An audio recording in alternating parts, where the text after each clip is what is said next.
Hi everyone, Diane here. Welcome to the channel. Thanks very much for joining me today. And today we're going to have a go at doing this. This is something similar to the one that we did the other day, which was more like this, but a slightly different look. And we'll see how this one turns out. They never turn out exactly the way you anticipate, obviously, because that's the way life is. Nothing ever turns out the way you expect.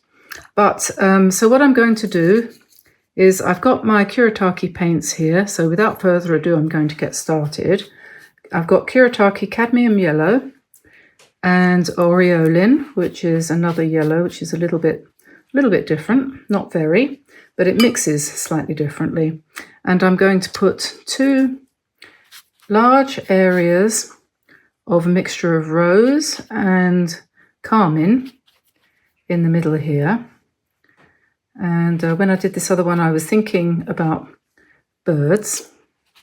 So that's the idea. That's where we're going to have the birds. And then sort of surround the whole thing with, that's what happens when you put complementary colours together, with green and more yellow. And just sort of fairly spontaneously putting the colour in, trying to keep it as clean as possible. Let's put some of this green here.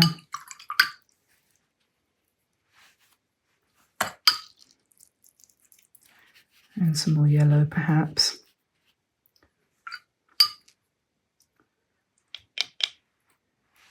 And we'll put some nice darks. So you want to, what I'm trying to do is to basically have the light colours in the background. And then once I've got the background in, we'll put in some darks. So this is a lighter green. A bit more red, I think, coming down.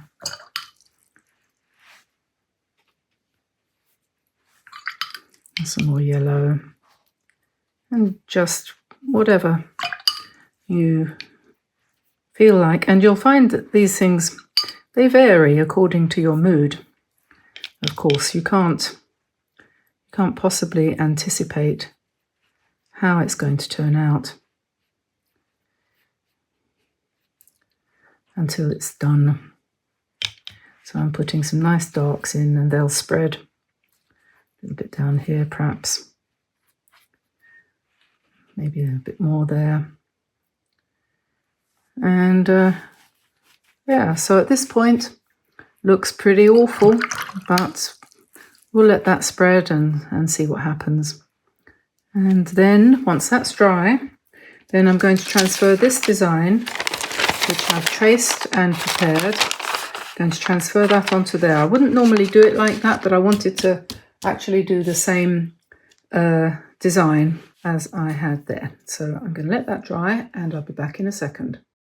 Okay, so that's dry, and so I get my design here, and I'm going to go over the top of this. Hopefully it'll show through. I'm going to trace through with a pencil, and hopefully, as I say, it'll show through. Yes, so I'll do the whole of that.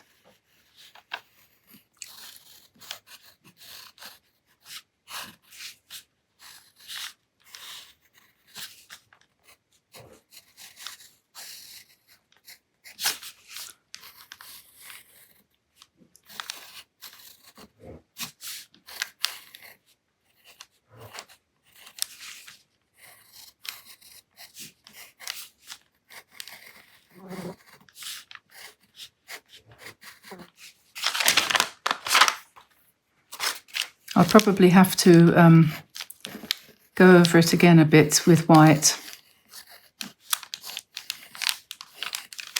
And it doesn't need to be terribly accurate.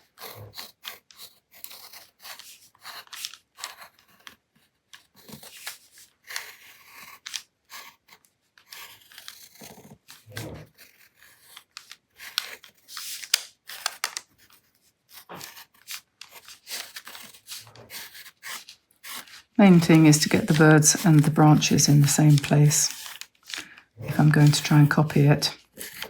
And of course the butterflies.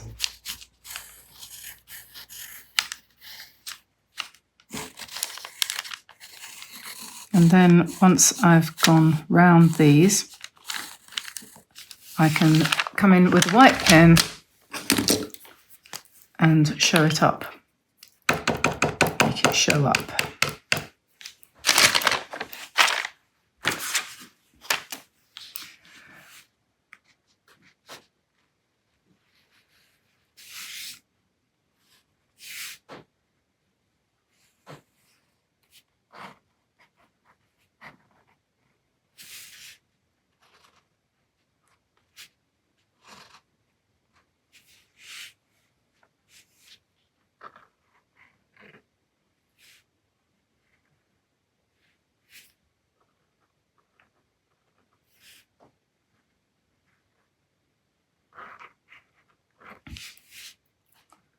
And I'm using here a Posca pen.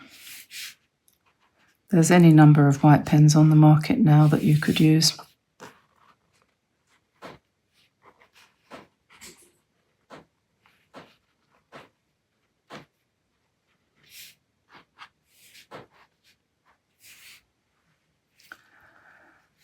Let me see, where is my little bird's beak? Oh, there it is.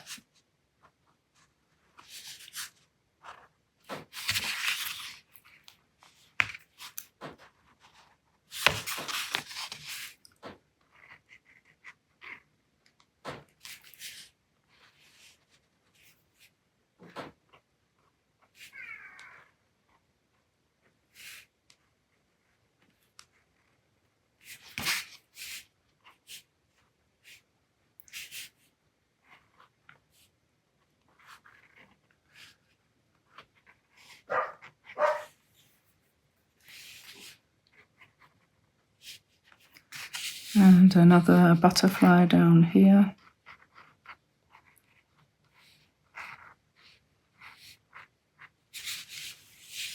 And we can put leaves wherever we want them. And berries. And another butterfly up here.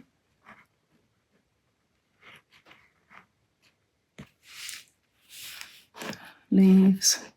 You can always make the leaves a bit lighter by lifting out some of the paint if you want. So that's the basic design.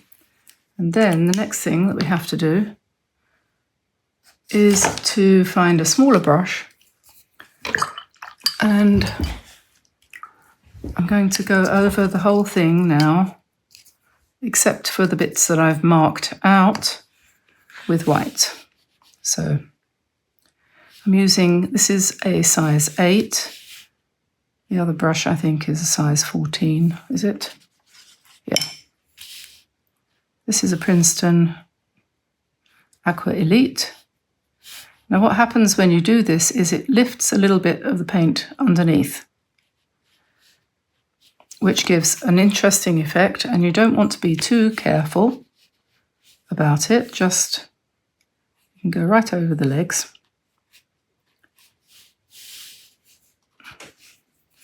And just do it.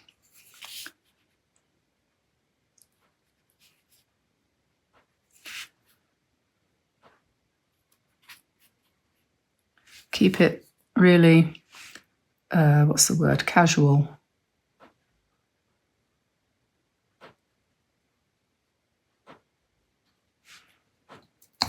Keep on picking up more white as you go along.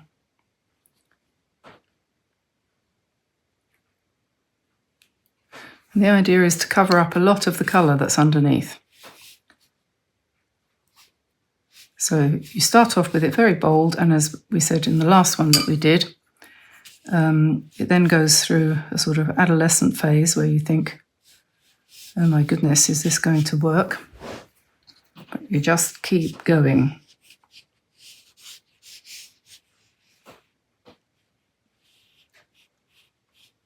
It's like growing up, you know.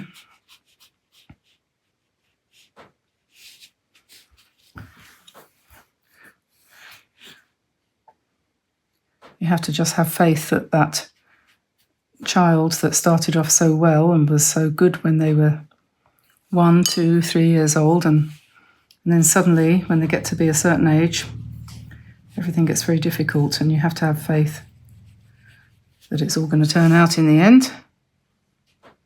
And it's the same with paintings. I think I'm going to go over that. I didn't mean that. That was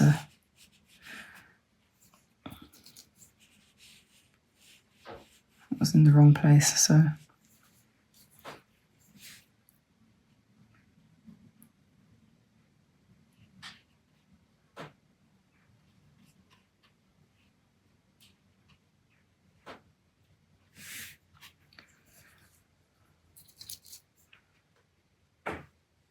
this is the Kuretake white paint, which has a very slight sort of metallic sheen to it when it's dry.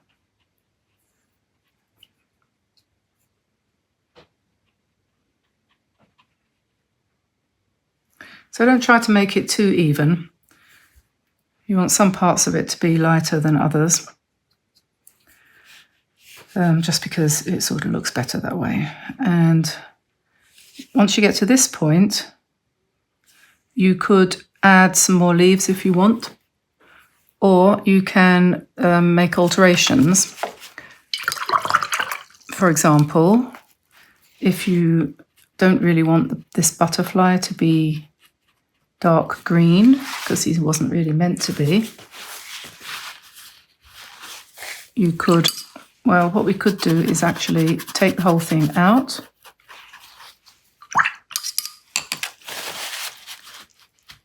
There. And then we can just, when that's dry, we can draw in some more leaves. Or, I don't know if this will work, we could try coming in with some yellow and sort of smush that around. And then perhaps we could put the butterfly back. And this bird has lost some of his nice red chest. So we'll just put that back in again.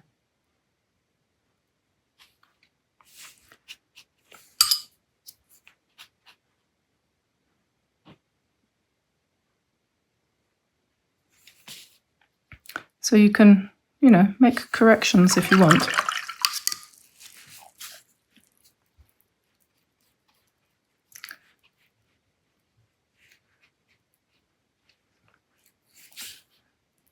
Can correct the shape too if you like.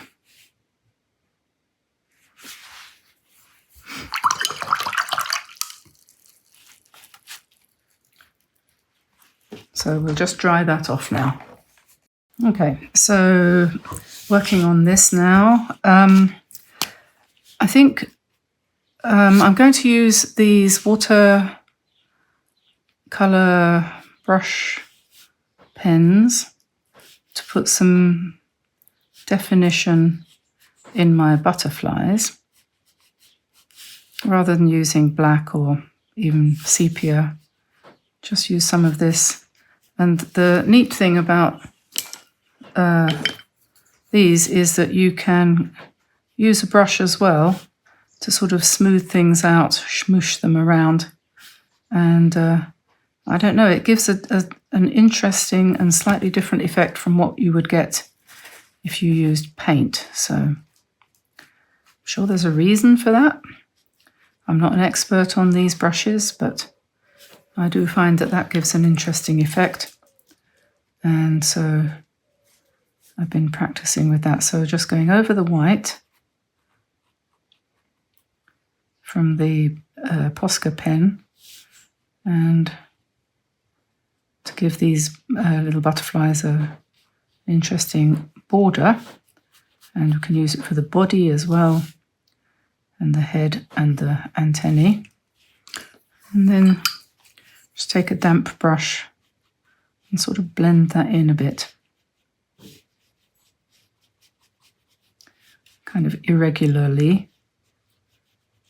It just gives a nice, strangely watercolory effect. And we can do this one up here as well in the same way. kind of a little bit vintage. I don't think I'll do much in the way of smooshing on this, but just leave it like that.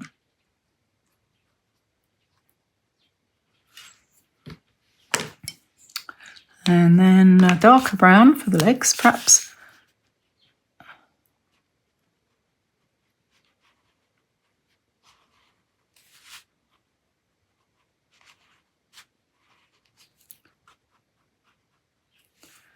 And this one too. You could do those in black as well if you want. Whatever colour you feel you want. And I'm going to do the little beak. Make it a little bit darker underneath. A little bit more pointy perhaps. And, oops, didn't mean to put that there. Put his eye a bit lower down.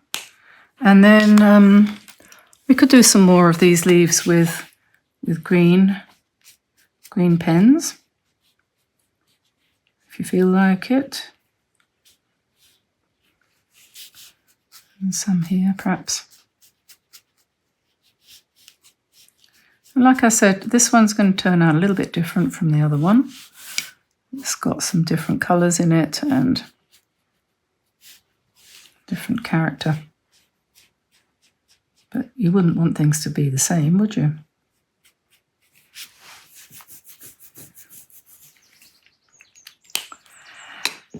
And let me see.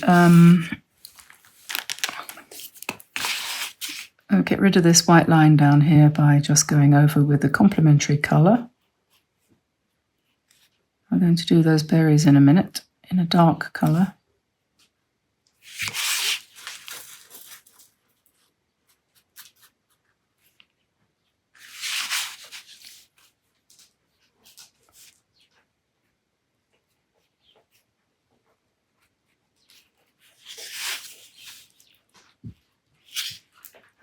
So let's see if we can find, how about a nice dark green,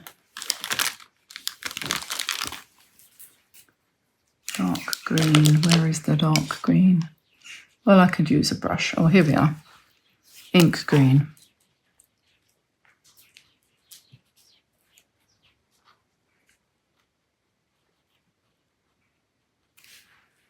It's yeah, these are handy things to have. I think they work quite well together with the Kuretake paints. So two little sets of berries. I could put a few more down here if you want. Could put some up here.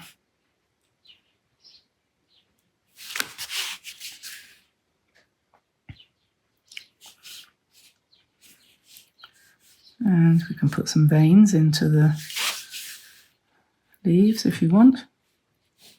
Because they've got nice sharp points, so you can draw very fine lines. I'll go over these white ones. I'm not keen on the white ones, white lines. Just use the white to make it possible to see what you're drawing, really. And I think we're getting to the end. You could put another little bit of shadow underneath the branch if you want. You could use this dark colour to emphasise the feet of the bird too.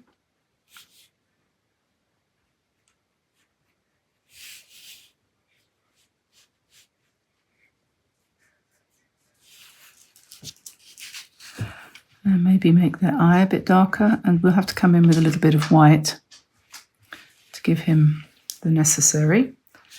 And I think that will probably do.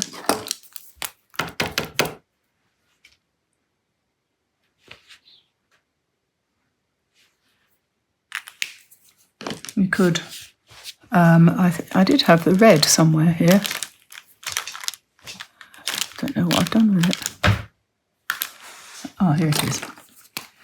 For his back, just to give him a slightly better shape.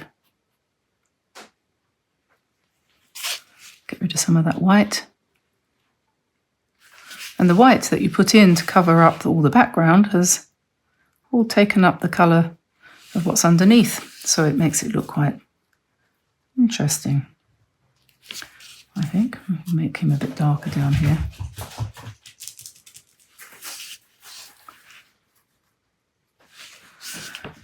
So there we are. I think that'll do. That'll do for now anyway. So we have this one, which I just did, and that was the original. I like the fact that this one is quite delicate and light, but this one is quite punchy. It looks like a slightly different time of day. I just, actually having looked at that, I just want to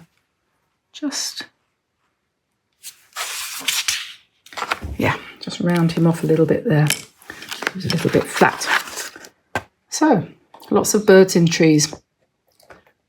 Hope you enjoyed that. Give us a like and subscribe if you did, and I'll let you go, and I'll see you again soon, everybody. Bye for now. Bye-bye.